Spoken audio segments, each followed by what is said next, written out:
Later that afternoon, Ayrton Senna was pronounced dead. Brazil declared 3 days of national mourning. His funeral in São Paulo drew over 3 million people into the streets.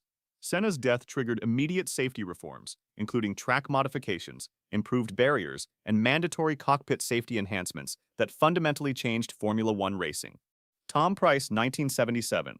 On March 5, 1977, 27-year-old Welsh driver Tom Price was racing in the South African Grand Prix at Kyalami Circuit. The shadow driver from Wales was having a solid race, running in the midfield pack as the cars circulated at racing speeds exceeding 170 miles per hour. Earlier in the race, another car had pulled off with a small fire on the opposite side of the track. Two young marshals, without authorization from race control, decided to run across the main racing circuit carrying heavy fire extinguishers to deal with the smoking car. The marshals sprinted across the track at a section where cars crested a rise, meaning drivers had virtually no warning of what lay ahead. Price came over the rise at full throttle, approximately 170 miles per hour, with zero visibility of the marshals crossing below. By the time he saw them, reaction was impossible. His shadow struck 19-year-old Marshal Frederik Jansen van Vuuren directly, killing the teenager instantly. The marshal's 40-pound fire extinguisher was launched upward by the impact like a projectile. The heavy metal cylinder flew through the air and struck Price's head with devastating force,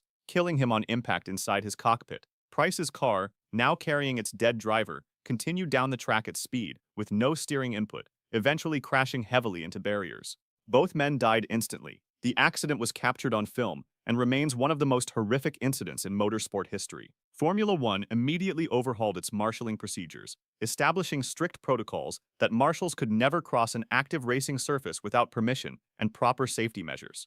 Roger Williamson, 1973.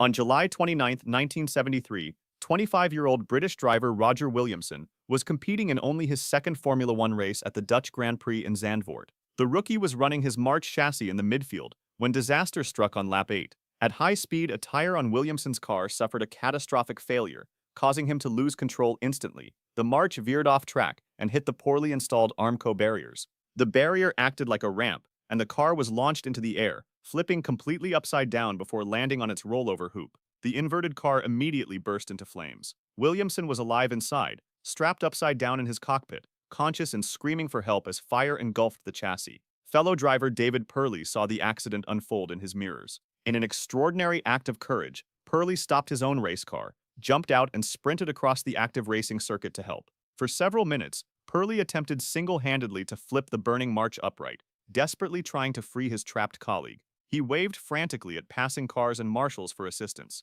Shockingly, race officials did not stop the race. Cars continued screaming past at full speed, while Purley fought the flames barehanded. Most track marshals lacked proper fireproof equipment and hesitated to approach the inferno.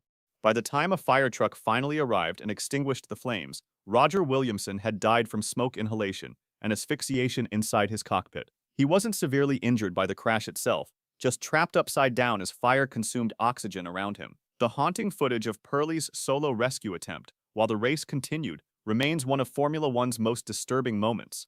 Roland Ratzenberger, 1994. On April 30, 1994, 33-year-old Austrian driver Roland Ratzenberger was participating in qualifying for the San Marino Grand Prix at Imola. The rookie was driving for the small Simtech team in only his third Formula One event. During an earlier qualifying run, Ratzenberger's car had sustained front wing damage that his team attempted to repair. On his next flying lap, the temporary repair failed.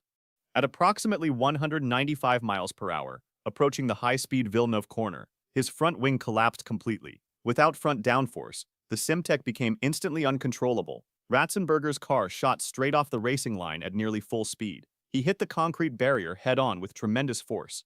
The car disintegrated on contact, scattering debris across the circuit. Ratzenberger was killed instantly from a basilar skull fracture, a catastrophic head and neck injury caused by extreme deceleration forces. Medical crews reached him within seconds, but he had died on impact. His death marked the first driver fatality at a Formula One race weekend in 12 years, ending a period during which the sport had believed it had conquered its deadly past.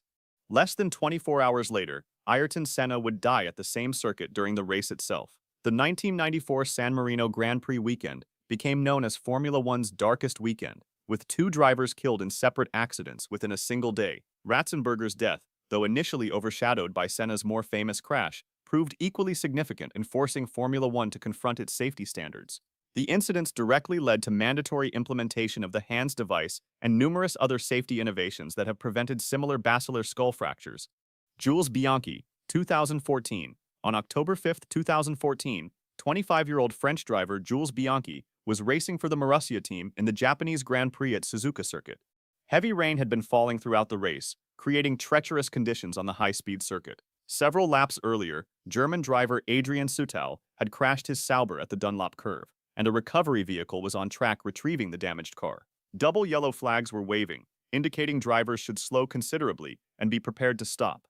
Bianchi approached the accident scene under caution, but lost control on standing water. His Marussia hydroplaned off the racing line at reduced but still significant speed. The car slid off track and went directly toward the recovery crane that was loading Sutil's wrecked car.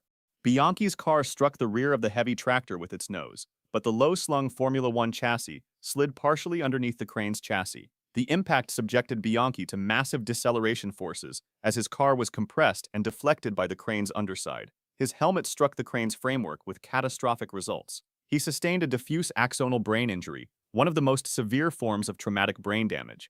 Bianchi was immediately unconscious and required emergency extraction from the cockpit. He was rushed to Mia General Medical Center in Yokkaichi, where surgeons performed emergency procedures to relieve brain swelling. Bianchi fell into a coma and never regained consciousness. After 9 months in various medical facilities, Jules Bianchi died on July 17, 2015.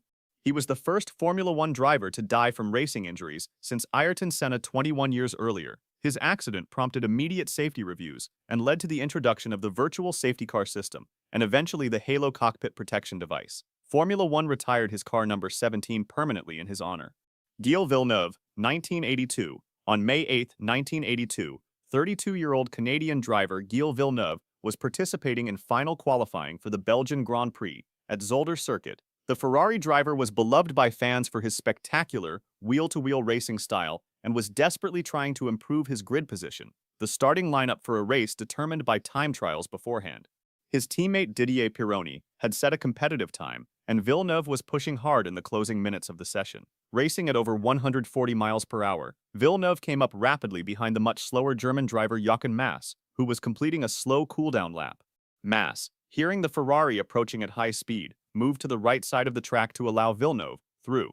At precisely the same moment, Villeneuve also veered right to overtake. Neither driver could see the other's intention in time. The Ferrari's nose made contact with the March's left rear wheel.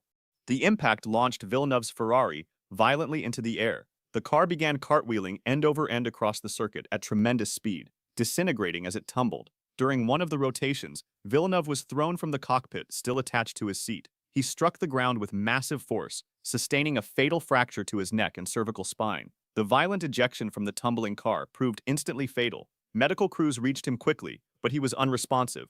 Villeneuve was rushed to University Hospital in Leuven, where doctors confirmed the severity of his injuries. Despite all efforts, Gilles Villeneuve died later that evening. The Ferrari team and entire Formula One community mourned one of the sport's most charismatic and talented drivers. Ronnie Peterson, 1978. On September 10, 1978, 34-year-old Swedish driver Ronnie Peterson was starting the Italian Grand Prix at Monza from the second row, a solid starting position.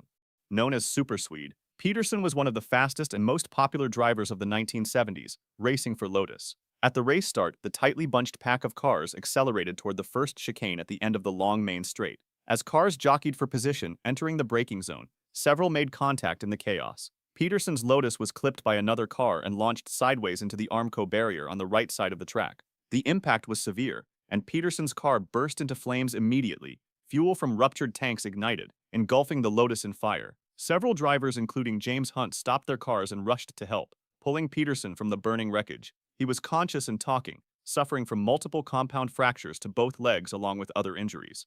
Medical teams transported Peterson to Negarda Hospital in Milan, where orthopedic surgeons worked through the night performing extensive operations on his shattered legs. The surgery lasted several hours. Initially, doctors were cautiously optimistic about his survival. However, during the night, Peterson's condition deteriorated rapidly. He developed a fat embolism, a complication where fat particles from his broken bones entered his bloodstream and blocked vital blood vessels. Despite intensive care efforts, Ronnie Peterson died early the next morning. His death devastated the Formula One community. Peterson had been leading the championship battle and was poised to challenge for the title. His teammate Mario Andretti, who won the race and clinched the 1978 World Championship, could barely celebrate after learning of Peterson's death. The tragedy led to improved emergency medical response protocols and modifications to Monza's first chicane to prevent similar start line incidents. Jochen Rindt, 1970. On September 5, 1970, 28-year-old Austrian driver Jochen Rindt was practicing for the Italian Grand Prix at Monza circuit. The charismatic Lotus driver was leading the Formula One World Championship and appeared certain to clinch his first title. His Lotus 72 was tuned to have almost no extra downforce, so it could reach higher top speeds on Monza's fast track. During a practice session, Rindt was braking from over 150 miles per hour, approaching the Parabolica corner when his car suddenly veered left without warning. The Lotus shot off the racing line and struck the guardrail at high speed. The impact was made catastrophically worse because the car went partially underneath the metal barrier, which effectively scalped the front of the chassis and decelerated the car with extreme violence. Rindt had been racing without his crotch strap fastened, a dangerous practice some drivers adopted for comfort and easier cockpit exit. Without the full 6-point harness properly secured, Rindt shot forward under his lap belt during the impact. The safety belt buckle was driven into his chest and throat with tremendous force, causing fatal internal injuries to his chest and neck. He sustained massive trauma and was unconscious when extracted from the wreckage. Jochen Rindt died en route to hospital. Investigators suspected either brake failure or aerodynamic instability caused the car to veer off course, but the exact cause was never definitively determined. Because Rindt had built such a commanding championship lead before his death, no other driver managed to surpass his points total in the remaining races. Jochen Rindt was crowned 1970 Formula One World Champion posthumously, the only driver in history to win the championship after his death. His tragedy led to renewed focus on proper safety harness use and improved barrier design. Wolfgang von Trips, 1961. On September 10th, neck trauma. Family members and ski patrol reached him within minutes and attempted resuscitation, but Michael Kennedy was pronounced dead that afternoon. News coverage dominated the media for days. Kennedy's funeral drew hundreds of mourners, and what had been planned as an elite New Year's getaway had transformed into a scene of national mourning. The Honolulu fireworks explosion. On December 31, 2024, a backyard New Year's Eve party in Honolulu's Aliamanu neighborhood was in full swing as families gathered to celebrate. Among the guests was 3-year-old Cassius Ramos Benigno, a cheerful preschooler who loved fireworks and big celebrations. He sat on his father's shoulders, waving excitedly as adults prepared an elaborate but extremely illegal fireworks display in the garage. The homeowner had purchased a massive fireworks cake, a professional-grade pyrotechnic device containing multiple aerial shells designed to launch in sequence. Around 9 p.m., as the party reached its peak, someone lit the fireworks cake. Within seconds, something went horribly wrong. The heavy device tipped over, redirecting its rockets horizontally instead of skyward. Flaming projectiles shot directly into boxes and crates filled with additional fireworks stored throughout the garage. The chain reaction was instantaneous. A massive explosion ripped through the garage, sending a shockwave across the property. The blast obliterated the garage structure, destroyed multiple vehicles, and sent debris flying hundreds of feet. Flames engulfed the area. Cassius died instantly from the blast. His grandmother, 61-year-old Carmelita Benigno, also died at the scene. 2 other women, 58-year-old Nellie Ibarra and 23-year-old Jennifer Van, died from their injuries shortly after. 20 other guests suffered serious burns and trauma. Nearly a month later, 29-year-old Kevin Ballesteros, who had been critically injured in the explosion, succumbed to his injuries, bringing the death toll to 5. The explosion made headlines worldwide. Hawaii authorities launched investigations into illegal fireworks trafficking, and the homeowner faced potential criminal charges. The plane fire. On December 31, 1985, 45-year-old Ricky Nelson was traveling from Guntersville, Alabama, to a New Year's Eve concert at the Coach House Concert Hall in San Diego, California.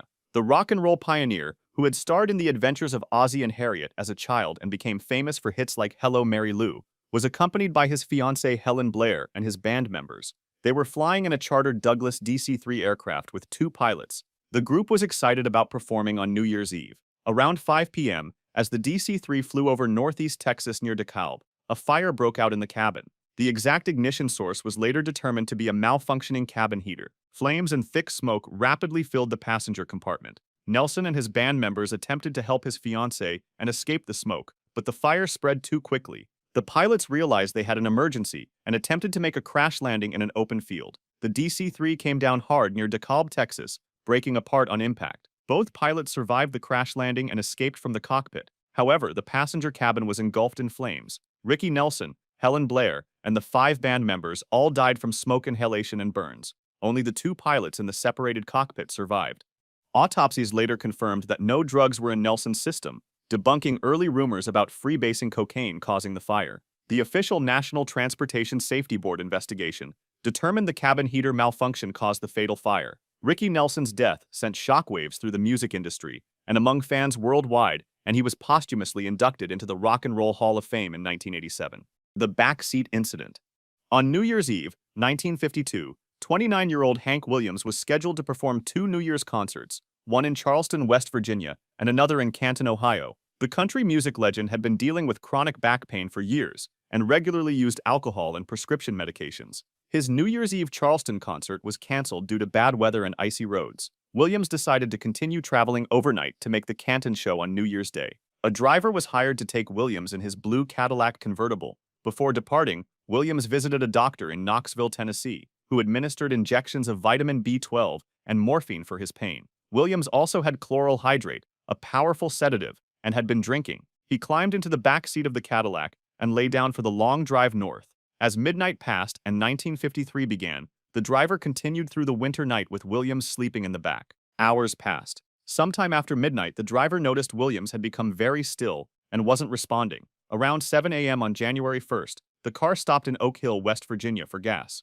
The driver tried to wake Williams but got no response. He felt Williams' hand and realized it was cold. A doctor was summoned immediately. Hank Williams was pronounced dead in the back seat of his Cadillac. The official cause was listed as right ventricular heart failure. Medical experts later determined Williams had died from a lethal combination of alcohol, chloral hydrate, and morphine that caused his heart to stop. He was 29. His body was taken to an Oak Hill hospital, then transported back to Alabama. His death shocked the nation, and his Montgomery funeral drew over 20,000 mourners, cementing his status in history as a country music icon. The carbon monoxide cabin. On December 31, 2020, 8 friends from the Tribestovo area of Bosnia and Herzegovina gathered at a remote mountain cabin to celebrate New Year's Eve together. The group consisted of high school and college students, all between 18 and 20 years old. As temperatures dropped that evening in the isolated mountain location, the group brought a gasoline-powered generator inside the cabin to provide heat and electricity. Due to its primitive design, the small structure had limited ventilation. As midnight approached and the new year began, the generator continued running inside the enclosed space. Carbon monoxide from the generator's exhaust began accumulating in the cabin. The colorless, odorless gas filled the room as the group celebrated, unaware of the danger that surrounded them. By the time symptoms became apparent, the gas had already reached lethal levels. One by one, all 8 friends were overcome by the toxic fumes. None were able to escape or call for help. When family members couldn't reach the group on New Year's Day and went to check on them, they found all 8 friends dead inside the cabin. Bosnian authorities confirmed that the generator's exhaust had created a deadly atmosphere inside the poorly ventilated structure. The symptoms had likely been so sudden and disorienting that none of the victims understood what was happening in time to save themselves or others. The story shocked Bosnia and Herzegovina and made international headlines. Officials used the incident to warn about the dangers of running generators or other combustion engines indoors, especially during cold weather celebrations when people might prioritize warmth over ventilation. The relief flight crash. On New Year's Eve, 1972, 38-year-old Roberto Clemente was at the San Juan Airport in Puerto Rico preparing to board a DC-7 cargo plane. The Pittsburgh Pirates baseball star and humanitarian had spent days organizing relief supplies for Nicaragua, where a massive earthquake had killed thousands and left survivors desperate for aid. Clemente had learned that previous shipments were being stolen by corrupt officials before reaching victims. He decided to accompany this flight personally to ensure the supplies reached those in need. The DC-7 aircraft was loaded with relief supplies including food, medicine, and clothing. The plane was overloaded beyond its safe weight capacity. Maintenance records later showed the aircraft had known mechanical problems, and the pilot had minimal experience with the DC-7. Around 9:22 p.m. on New Year's Eve, the heavily loaded plane began its takeoff roll from Isla Verde International Airport. The aircraft struggled to gain altitude after leaving the runway. Within seconds of takeoff, witnesses heard explosions and saw flames. One of the plane's engines had failed. The crippled DC-7 banked sharply and descended toward the Atlantic Ocean just offshore. The aircraft crashed into the water approximately 1 mile from the airport. All 5 people aboard, including Clemente, were killed on impact. Coast Guard vessels and rescue teams searched the crash site for days. They recovered the bodies of 4 crew members and debris from the plane, but Clemente's body was never found. His death on New Year's Eve while on a humanitarian mission stunned the sports world and Puerto Rico. Major League Baseball waived the standard waiting period and inducted Clemente into the Hall of Fame just months later. Nicaragua named stadiums and buildings after him. The tragedy remains one of the most famous New Year's Eve deaths in sports history. The roadside strike. On January 1, 2025, 52-year-old Jelson Kainu Leslie was celebrating New Year's in South Kona, Hawaii. Just 2 minutes after midnight, as 2025 began, Leslie was setting up a street-side fireworks display in Captain Cook, a small community on the Big Island. He was positioning pyrotechnics along the roadway to launch as part of the New Year's celebration. While Leslie worked on the roadside fireworks setup, a 2018 Honda Accord was driving through the area. The driver, later suspected of driving under the influence, was traveling at high speed through the residential neighborhood. Around 12:02 a.m., the Honda struck Leslie directly as he stood on the roadway arranging fireworks. The impact threw him violently. The car continued its trajectory and crashed into a parked truck nearby. Emergency responders arrived quickly, but Jelson Leslie died at the scene from massive trauma. Police arrested the driver on suspicion of DUI and vehicular manslaughter. Hawaii authorities used the case to emphasize both DUI enforcement and the risks of fireworks preparations near active roadways during New Year's festivities. The concert crash. On New Year's Day 2024, just after midnight, a large crowd was exiting a concert at Rochester's Kodak Center in New York. The New Year's celebration had drawn hundreds of people to the venue for a performance. Among the attendees were 28-year-old Justina Hughes and 29-year-old Joshua Orr, who had called a rideshare to take them home after the show. Around 12:50 a.m., as Hughes and Orr waited in their rideshare vehicle outside the venue near the dispersing crowd, a Ford Expedition came racing toward the area at high speed.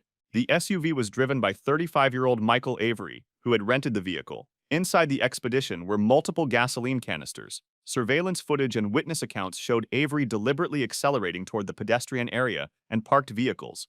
The Expedition struck the rideshare car containing Hughes and Orr with tremendous force. The impact combined with the gasoline canisters caused a massive explosion and fireball. The rideshare vehicle was engulfed in flames instantly. Justina Hughes and Joshua Orr died in the inferno, unable to escape the burning wreckage. Multiple pedestrians nearby suffered burns and injuries from the explosion. Michael Avery also died from his injuries.